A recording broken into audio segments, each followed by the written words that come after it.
Nah, terus kemudian ini cerita Malik ahli sunnah. Kemudian sejarah memanjang. Sausé Ali bin Muawiyah keok, Sayyidina Ali keok di putra Sayyid Husain. Sayyid Husain kon ngakoni pemerintahane Yazid teng Syam. Sayyid Husain boten kersa. Idzan al mautu khairun li. Kalau begitu lebih baik mati. Terus dibantai teng Karbala. Bonus. Ketika dibantai di Karbala malah melahirkan trauma lagi.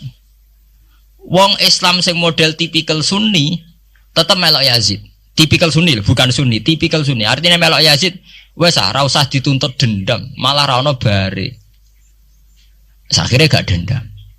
Kelompok Syiah iku apa-apaanan, putune Nabi kapundhut kok dingin-dingin saja.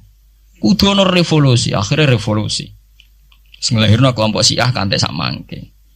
Karena kelompok Syiah itu berangkat dari tragedi Husain, semua penanggalan Syiah mengacu 10 Muharram di tanggal kabudute Sayyid Husain, dan revolusi Syiah selalu mengacu kebangkitan Sayyid Husain. Lah ahli sunnah mulai dulu karena melihat fenomena sing macam-macam wis pokoke kaya wong Indonesia saiki. Tenan mboten derek-derek mulai dhisik. Mohon begitu terus sejarah sampai lahirnya sejarah intelektual. Lah sejarah intelektual sejarah paling nakalan. Jadi moh resiko terus ujuk-ujuk dari sejarah intelektual yaitu yang diikuti kados Mbah Hasyim Asy'ari, Mbah Fadl, ulama-ulama. Terus wonten panduan ahli sunnah secara gampang. Artinya secara gampang begini. Ahli sunnah itu siapa? Orang yang dalam bermadzhab fikih mengikuti ahadul madzahib al-arba'ah.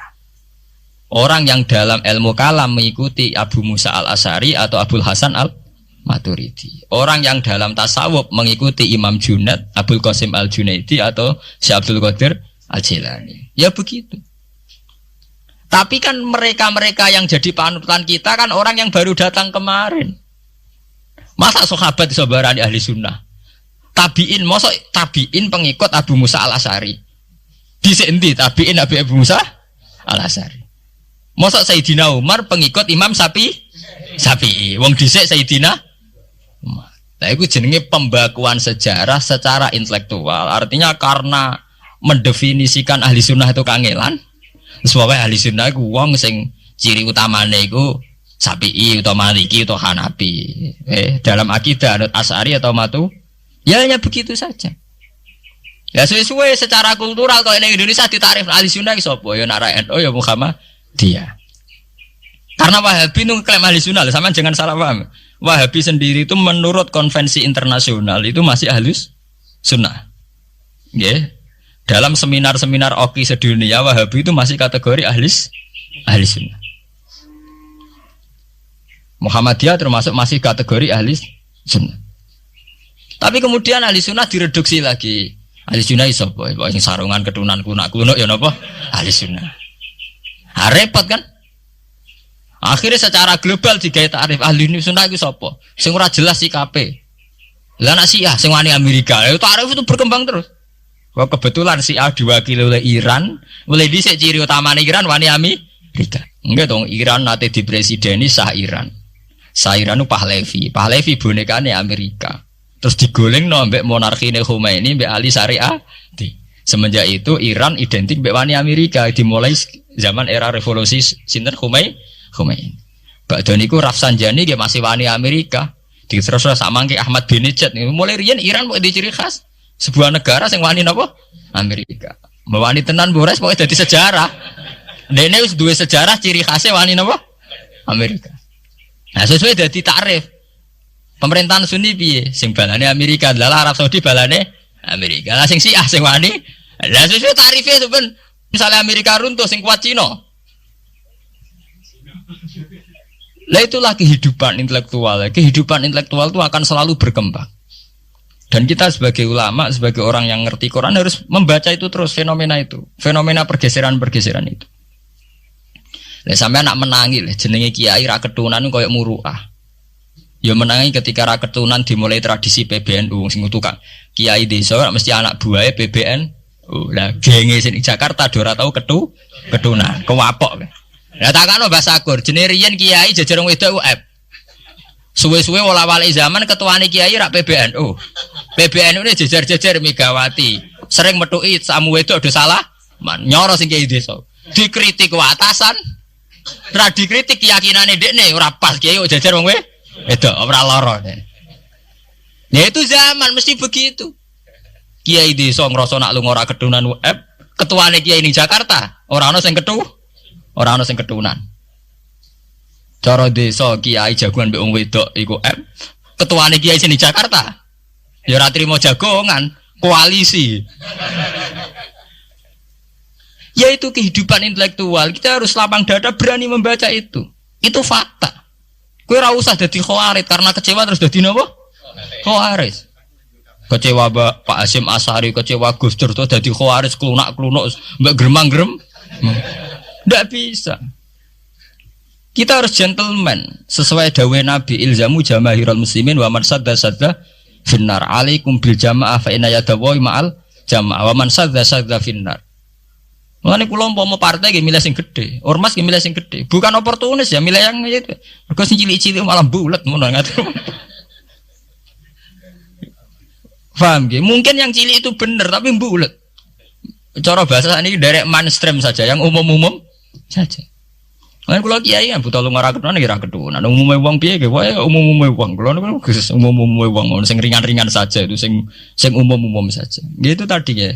Karena sejarah ahli sunnah sendiri itu sejarah yang disederhanakan oleh proses intelektual. Kalau baleni malih, sejarah ahli sunnah piyambak itu sejarah yang disederhanakan oleh proses intelektual. Ini kemudian ada takrif ahli sunnah itu sapa wong sing cara bermadzhab mengikuti ahadul madzahib al-arba, cara bertasawuf mengikuti Abdul Qasim Al-Junaidi, nggih. Cara bertauhid atau berilmu kalam nganggo Abu Musa Al-Asy'ari atau Abu Hasan Al-Maturidi. Tapi mana ada takrif itu zaman Nabi. Nabi ora menangi periode ini Abu Musa Al-Asy'ari, ya ora menangi Abu Hasan Al-Maturidi. Zaman mau ngoten tok. Ahli sunnah sinten ya Rasulullah? Ma ana alaihil yauma wa ashabi. Ya wong sing anut aku lan anut sahabatku. Alaikum bisunnati wa sunnatil khulafair rasyidin al-mahdiyyin. Kowe anut aku lan anut khulafair rasyidin. Iya zaman Abu Bakar enak ketuane sitok. Tunggale zaman Basim Asy'ari enak karo anut Basim, nak era putu. Jare sepuh ya putune, jare sitok iku ya putune, iku ya putu, angger wong ya putune. Kula ereng wonten kiai alim wali teng Jawa Timur. Niku anak putune iku ora bangga. Mergo angger wong ya seputune. Lho nggih to nggih. Misale Basim Asy'ari kiai top. Nah Basim cek dhewean kabeh wong napa dawuhe Basim. Era anak rek 6 mbok 5. Lah nek era putu karek ngitung kan. Nah anake 5 dhe anak 5 anak putune wis salah sawe. Putune madhabe beda. Wong kula mondok sarang nggih menangi. Istilah sarang riyen Bani Ghazali. Madrasah sarang namine Madrasah Ghazaliyah. Era Mbah Mat Bani Ahmad. Era Mbah Zubair Dugdeng, alim terkenal istilah Bani Zubair. Samangke pun benten malih. Putrane Mbah Zubair tuh banyak. Ya, putrane Mbah Zubair banyak. Nah, kebetulan yang punya nama besar Kiai Maimun. Ya ada sendiri Bani Maimun, yang satu Bani siapa? Bani. Ya sama Mbah Zubair. Tapi era anak kan sudah beda kan? Lah Basim Asy'ari nasibnya ya nanti kayak itu. Beliau satu dulu masih tunggal, wong mesti daerahnya Basim Asy'ari. Era putu. Gus Dur ya putune, Lili Wahid ya putune. Anake Ki Wahid piyambak pinten? Urung anake Pak Yusuf Hasim piyambak pinten? Misalnya anake pirang-pirang. Kabeh ketika tukaran alasan aku ya putu, iku ya putu. Sing dinggo genderane bae ayo. Lah niki kula cerita. Mbah Batu Ampar, Samsudin Batu Ampar wali terkenal. Ya wong dadi putune ya bangga, tapi saiki putu-putune ora bangga. Mergo angger wong ya putune. Lah anak sebagian anake sing seneng wayo, apa angger wong putune. Wong di antara duriyane sing seneng wayo. Angger wong ya putune. Ini masalah-masalah yang itu tadi ya. Kemudian ada persederhanaan intelektual. Kayak masalah ahli sunnah itu. Sing anut Sayyidina Ali jare anut sahabat, sing anut Muawiyah jare anut sahabat. Termasuk sing anut Ibnu Abbas, sing anut Abdullah bin Umar. Di mana dua sahabat ini dalam posisi orang melok-melok. Makanya kayak saya, kayak ulama-ulama rata-rata mengikuti mazhabnya Abdullah bin Umar. Karena saat ada konflik Ali Muawiyah, beliau itu bersikeras orang melok-melok. Beliau tetap mengajarkan sunnatul Rasulillah tanpa berpihak kelompok. Tapi banyak riwayat mengatakan Abdullah bin Umar bin Abbas itu kecewa. Hanya kecewa itu gedon dene ramel-melo. Ya karena itu tadi, ketika ada dua pilihan, ramel-melo itu ya terus repot. Enggak tuh sampean saiki pikir mau nih. Saelek-eleke wong melok P3 atau PKB iku melok nentokno kemaslahatane Jawa Timur, mbah Bojonegoro, mbah apa. Tapi saapi-api wong ra melok-melok, nentokno mudun lho ra melok-melok. Sehingga ada mazhab ahli sunnah sing majibno wong kudu melok-melok. Karena saapi-apike wong ra melok-melok iku ndak ada yang dikaryakan, nggak ada yang dipekerjakan. Nggih, misalnya taruh saja misalnya sampean melok PKB atau P3 atau melok PAN. Saelek-elek melok iku mesti melok mikir nasib bangsa. Tapi saapi-api ra melok-melok ora ono sing mbok lakoni. Sebab itu ya banyak saja ulama yang mengatakan ketika ada partai yang macam-macam kayak kudu melok salah siji. Bukan apa-apa ya nganggo perhitungan amal. Kalau ulama ya pakai perhitungan apa? Amal. Sebab itu ketika ada waqatil Jamal, ketika Sayyidina Ali bentrok be Aisyah, itu ya sahabat ada yang melok Aisyah, ada yang melok Ali, ora kok terus muni ra melok. Ya tapi itu tadi kula wau matur teng awal, ketika Rasulullah dawuh kowe anut aku lan anut sahabatku, dawuh iku masih normatif. Artinya normatif ketika sahabat kepemimpinannya tunggal jelas anut Abu Bakar. Lah nek saiki sahabate dhewe wis tukaran. Iku waktu gale ana wong dawuh kowe anut kiai, mati urip donya akhirat anut kiai. Lho urusane kiyaine dhewe wis beda be. Ngono urusane kiyaine dhewe wis beda. Nah iya misalnya kiai PKNU kan ngono alasane kowe anut kiai, anut sapa ora anut ya empun Mbah, tapi kiai kula P3. Mbok jare kiai P3 kowe mati urip anut kiai empun anut Mbah, cuma kiai kula PKB. Lah ini masalah. Lah ahli sunnah itu kayak itu, posisinya itu begitu. Nah, kemudian konvensi internasional mengatakan daripada bulat ngono terus dibakukan secara intelektual dan diikuti oleh Mbah Hasyim Asy'ari, Mbah Fadl, ulama-ulama NU se-Indonesia, terus gawe takrif sing sederhana. Ini terus dibakukan lewat kitab Al-Kawakibul Lama'ah sing disahkan muktamar teng Jombang. Ahli sunnah pokoknya panduannya begitu. Fikih aja sampai metu ka madzhabul arba'ah. Tauhid aja metu ka Abu Musa Al-Asy'ari atau Abdul Hasan Al-Maturidi. Tasawuf anut Imam Abdul Qasim Al-Junaidi atau anut Syekh Abdul Qadir napa Al-Jilani. Ya, atau Imam Ghazali ya kayak itu. Artinya umpama bebas ngeri. Misalnya bebas ngeten. Fakih anut Dawud Adzairi, ora selingkuh terus nggih misalnya. Wong Dawud Adzairi syaratnya kawin kaya wong selingkuh. Mesine fakih anut Dawud Adzairi gak barbaran dah. Oleh kawin mut'ah, oleh kampun apa wali. Ora seneng hotel seksine supir tok terus kawan kawin. Lah umpama tasawuf anut Ibnul Arabi utawa anut Al-Hallas. Apa wahdati wujud kabeh manunggaling kawula ing Gusti. Untuk kita tahu kita tasawufe kon anut Abdul Qasim Al-Junaidi sing kaya umume wong. Beliau sebagai ulama ya mulang ya kumpul wong. Lah munggo tasawufe anut Ibnul Arabi. Apa ra wahdatil wujud utawa anut Husain Al-Khallat apa ra dadi Siti Jenar. Paham ya? Jadi ora gunane dibatasi, nek ora dibatasi liar tenan.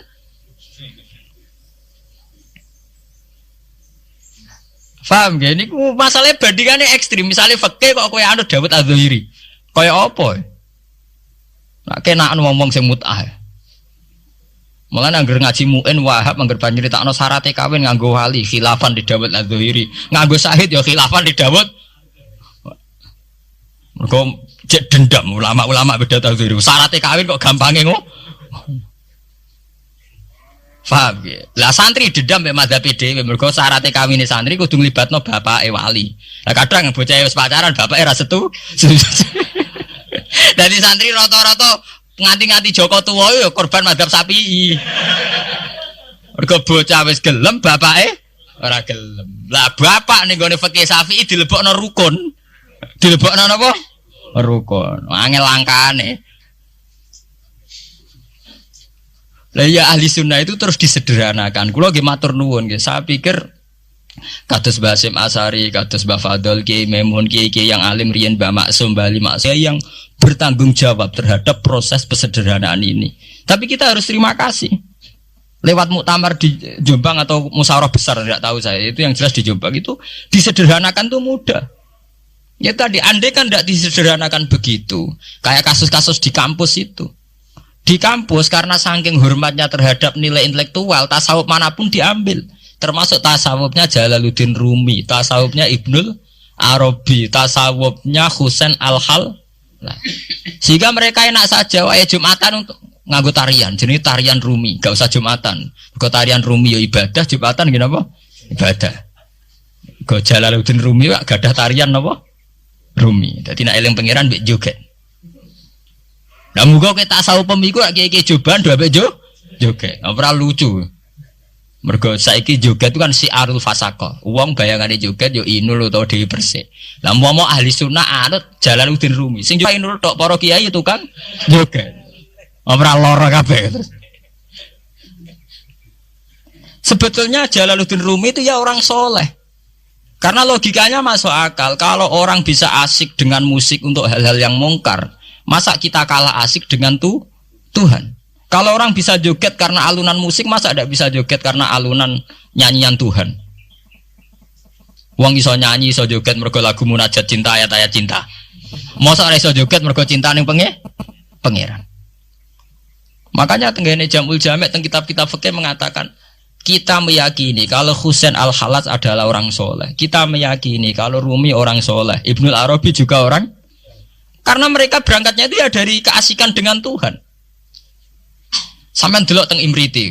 Imriti itu satu kitab yang dipakai semua pondok di Indonesia. Tapi membayangkan satu prosesi mahabbah juga wong joget ya nari, yang nganggo gitar. Sampai orang Islam fa'usribat ma'ana domirisani fa'uribat bilhani bil alhani. Fa'usribat mongko wis dadi campur apa makna domirisani. Inti maknane domirsani. Fa'uribat mongko diekspresekno apa makna domirisani. Bilhani kelawan nagomatul autar. Alhan itu artinya itu tali gitar, senar apa? Gitar. Bil alhan kelan pira-pira nyanyian. Di wong nak wis tasawufe mahabbah ning Allah dhuwur iku wis ra iso muni Allah ra iso. Muni la ilaha illallah wis ra iso kesuwen. Selak senenge ilang. Akhire muk fausribat makna domiris sani. Sing ana muk hu tok. Mergo kan fa'lam annahu la ilaha illallah. Pemirsaan, sing pemirsaan hune tok. Annahu sak temne kelakuan saan. La ilaha illallah. Sebab itu tasawuf itu kan ono urut-urutan. Nak mubtadi ini wiridani la ilaha illallah, la ilaha illallah. Engko rondok kelas mutawasit Allah. Kelas paling tinggi hu tok ora repot ke. Nah saiki wong tasawuf hu ora karepe. Dadi ora Allah ora la ilaha illallah tapi napa? Hu. Tapi mun usribat artinya sudah tercampur aduk teng ati. Fa usribat makna dhamiris san. Lha niku nak mun usribat niku dengan sendirinya nari. Jadi itu terus disebut sakniki secara sejarah karena yang memulai itu Rumi disebut tarian Rumi. Iku eleng pangeran asik sambil nari. Kalau nate maca kitab Masnawi, macam masuk akal. Tarian Rumi itu kan ada filosofinya. Misalnya tangan kanan menengadah ke langit, tangan kiri menyebar rahmat di bumi. Jadi intinya filosofinya itu tangan kanan ngambil rahmat dari langit, tangan kiri menyebar rahmat di bumi. Nah, jare canom-nom karek sing nari to Gus. Nah sing nari artis ya menarik, tak ora ya ora. Mergo bareng diperagakan wong jenggoten tuwek-tuwek ra ono sing delok. Bareng ning kampus diteatrikalno sing nari mahasiswa ayu-ayu wong do delok kabeh. Lah deloki krana filosofi cinta apa krana cinta penari. Lah iku sing perkara. Sing waring perkara ra niku. Bareng sing nari wong ayu kan menari. Lha sing menarik ku filosofi nari. Ini apa penari? Penari ini. Nyatane nek sing nari wong sepuh ya ora menari. Nah, mari perkara bolak-balik esuk nafsu napa? Mari perkara. Tapi memang begitu. Lah andekan niku kula cerita malih, andekan para kiai-kiai kita dulu tidak memutuskan tasawuf anut Abdul Qasim Al-Junaidi, tentu kita liar. Bisa saja kita milih Jalaluddin Rumi atau milih Ibnul Arabi atau milih Husain Al-Hallaj atau kalau di Indonesia terkenali milih Siti Jenar. Pramanunggaling kawula ing Gusti. Endi Siti Jenar? Ana Siti Jenar sing ana Allah. Bareng. Lah ya Allah ning ndi? Ning kene anane makhluk apa golek. Sakire budak-budakan mbak kali jogo nih. Repot kan wis ngoten terus dipateni jarene. Bareng dipateni darah jari tulisan la ilaha illallah. Wis repot ra ono buare ra. Kaya Husain Al-Halas ngoten niku. Mafi JB illallah ning sakku anane pangeran. Ora trimo apa takoki pangeran. Husain Al-Halas ra ono. Wiridan la ilaha illa ana ora disembelih wong akeh kuwi.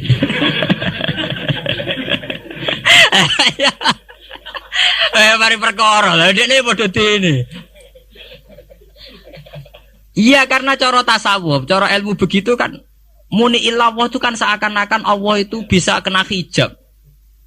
Kowe nganti roh wong liya berarti kowe ora iso nyekseni pangeran. Saat kowe nyekseni pangeran ora iso ngomong liyane Allah, akhire ya muni Allah tok. Takoki Husain Al-Khalal ning ndi ora ono sing ono Allah, mergo dekne nganggep donya wis al-adam mahdu. Sebener-bener tidak ada. Ya muni Allah tok niku. Wiridan muni anal haq. Ana dzul jalali wal ikram ora sembelih wong akeh. Dasar sing komentari wong fikih ora dong. Sing ngene wong fikih ora dong. Ilmu ngoten iki mboten apa? Dong. Ya ora sambung itu sembelih. Wong fikih mulai dhisik fatwane khas, gak cocok nyembelih. Ya nganti saiki gak cocok muni rasah muni. Mulai dhisik hobine ngukumi wong. Sampai sak gedene Husain Al-Khalal dihukum. Ya begitu. Makanya kita harus terima kasih ya di NU itu begitu itu tidak mudah proses pengambilan keputusan begitu tidak mudah. Misalnya tafsir ya terus disuruh pakai Jalalain. Kenapa tidak pakai tafsir yang lain? Misalnya pakai Fakhrul Razi. Ya tidak mungkin karena ya itu tadi banyak khas-khas Fakhrul Razi yang susah diikuti. Sehingga yang standar yang mesti muktamad ya kayak Imam Suyuti. Meskipun antara orang alim sendiri ya berpetualangan, kadang cari Ar-Razi, kadang cari Zamakhsyari, kadang cari macam-macam. Yaitu ya disederhanakan. Mohon kita terus lewat ngaji ini jenengan biar ngerti bahwa semua proses aliran-aliran itu adalah proses intelektual yang ditempa oleh sejarah, oleh luka sejarah. Termasuk luka sejarah yang mau dirunut itu mergo bartukar. Sehingga Nabi Muhammad piyambak merurut sejarah itu ya sausé tukaran. Gini wonten polemik Yahudiyah awin Nasraniyah. Dhisik endi? Tuwa endi? Bareng adu tuwa terus Quran memvonis inna awwala baitu wudi'a linnas lalladzi bibakata barokah wa hudal lil alamin. Nah terus yang berlebihan ya kitab-kitab sing klenek niku. Sakjane resmine Quran mok ndarani nak Ka'bah dimulai dari Nabi Ibrahim. Iku wae wis luwih tuwa tinimbang Baitul Maqdis. Mergo Baitul Maqdis dimulai oleh Yahuda atau Nabi Musa. Tapi kitab-kitab wong sing seneng kaji sik ora trimo. Mulai Nabi Adam. Ora trimo mulai Nabi Ibrahim tapi mulai napa? Nabi Adam. Ono sing kurang ekstrem menan nek sampeyan kitab-kitab 2000 tahun sedurunge gawe bumi lah terus dakok endi malah perkara kan. Ngelem ora dipikir. Piye wae Ka'bah didakok ning bumi sih malah dagelan apa ngelem tuh. Saking kepingine tuwa nganti di sejarahno. 2000 tahun sebelum apa? Bumi. Lah terus didakok napa? Endi? Wong Ka'bah ning bumi. Mulane nak ngelem aja berlebihan, malah bulet. Akhire malah mbok sing umum-umum wae, piye wae istilah Quran pokok inna awala baiti budi alinnas lalladzi bibakatan apa? Wa baraka wa hudalil alamin. Piye istilah aja tuh fihi ayatum bayyinatum maqamun apa? Bro. Memang banyak tarikh yang mengatakan dulu Nabi Adam sudah haji. Nabi Nuh sudah haji yang mengitari Ka'bah itu. Dulu bentuknya Ka'bah itu kazib datin filma. Jadi ketika bumi urung dadi bumi itu kalma banyu. Ketika banyu ana zubdah. Lah zubdah untuk itu sing dadi Ka'bah. Ya tapi nek diwalek meneh berarti Ka'bah asline untuk ya pelecehan meneh perkara kan. Bola-balik perkara cara kula nu ora usah lah berlebihan begitu itu ndak usah. Ya sudah kita meyakini wong sing penting itu dalam sejarah polemik iku sing penting Ka'bah luwih tuwa timbang Baitul Maqdis itu saja. Tak roh aku lah mbek sampean dong. Aku mau coba kitab pirang-pirang. Apal bisa nulun. Ngomong gak jari-jari. Wah nuruti jari ora ono ba. Tunggal ahli tarikh jari Nabi Adam ketemu Sayyidah Hawa ning Arafah. Mulane diaran Arafah. Mergo lagi kenal. Ketemu pertama. Lagi nang swarga wis suwi kok lagi kenal. Malah dagelan istilah kok. Li annahuma ta'arafa fiha. Mergo Adam mek Hawa kenalan meneh ning Arafah. Jarine ning swarga diusir bareng. Saiki cerita lagi kenal sing bener ne piye.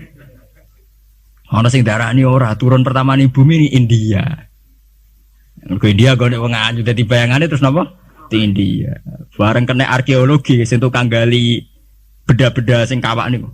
Manusia tertua jare malah ning Sangiran, daerah Klaten ngono. Apa kowe wani Nabi Adam iku pertama ning Klaten. Ah, kena sejarah versi intelektual malah kacau meneh. Mergo fosil-fosil ditemukan terus dinyatakan ini fosil tertua ning Sangiran. Kowe iso bayangno Nabi Adam temuti ning Klaten ning Sangiran. Ora lara kae malah kena. Ngono niku ora usah berlebihan. Kita meyakini kalau Abul Basar bernama Nabi Adam ya sudah. Mbok niki dia cek ning Mekah, cek ning Sangiran, cek ning Australia. Wong jare aborigin ya tahu ditemukan ana fosil ning daerah aborigin tertua. Wis bayangno Nabi Adam wong pundi? Aborigin ning Australia. Repot Sangiran ambek aborigin. Lah pakar arkeologi rong tahu menine Mekah atau Madinah. Ora lara kowe. Ya ora ono bare, polemik begitu tidak ada barenya. Ya malah nih lewat ngaji ini sampai ngerti kenapa ya Bani Israel diungkit-ungkit lagi di Quran karena polemik agama Islam itu dulu pertama adu debat sama komunitas Yahudi Nasrani. Ya kok adu ilmu tua, paham gak? Adu ilmu tua. Sitok darani Musa terbaik, sitok darani Isa terbaik. Dan Nabi Muhammad adalah anut Nabi Ibrahim. Sing wama unzilatit Taurat wal Injilu illa mimba. Di mana Taurat dan Injil itu satu generasi, satu periode sing jelas-jelas sakwise Nabi Ibrahim. Subhanallahi wa bihamdihi adada khalqihi wa ridha nafsihi wa zinata arsyihi midada kalimatih. Subhanallahi wa bihamdihi adada khalqihi wa ridha nafsihi wa zinata arsyihi midada kalimatih. Subhanallahi wa bihamdihi adada khalqihi wa ridha nafsihi wa zinata arsyihi midada kalimatih.